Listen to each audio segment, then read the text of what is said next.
speakers, there might be a little discretion given that a lot of speakers didn't turn up, but I leave it to yourself in relation to this matter.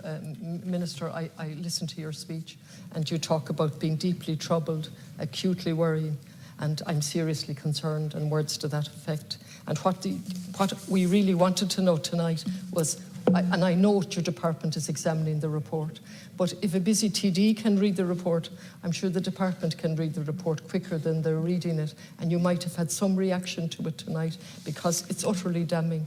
And I say that reluctantly because I stand in solidarity with the Jewish people and what they have suffered. But what is happening to the Palestinian people has been set out clearly.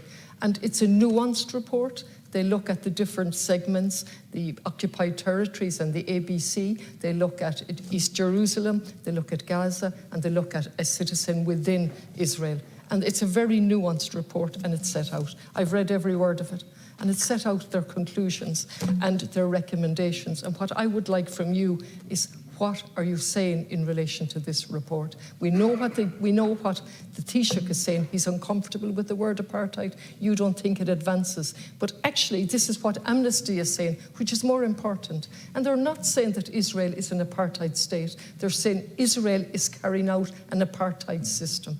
And they set out clearly on the basis of approximately 5 years research and based on the research of the other human rights organisations. And they set it out factually. And so when I hear people saying that this is lies or a set of lies, I'd like to know where the lies are. I don't mind dialogue, but if we're going to make statements like that, let's see where the lies are. And so when we look at this, we're told the report concluded that the state of Israel considers that treating the Palestinians as an inferior, non-Jewish racial group. Listen to that. Listen to that language that we heard during the Second World War leading up to it in relation to Jewish people themselves. Abhorrent language. But now that's the system, that's the way Palestinian people are being treated. And we go forward and we look at, we just go back a little bit in relation to this about the security concerns.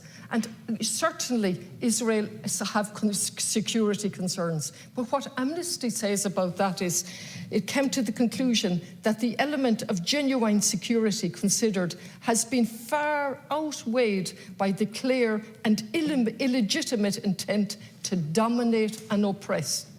So they looked at the security concerns and came back and said, no, it's been far outweighed by what's going on here. Widespread and systematic discriminatory segregational laws, the policies and practices are systemic. After careful consideration of the factual findings, it is that they form part of a widespread as well as a systematic attack directed against the Palestinian population, and that the crimes committed in this context constitute crimes against humanity. Now, Minister, we talk about a rule-based order and that Russia has clearly carried out an appalling invasion of the Ukraine against the rule-based order. But what rules apply to Israel? What rules apply if we ignore an Amnesty report that's modest, nuanced, and based on years of research?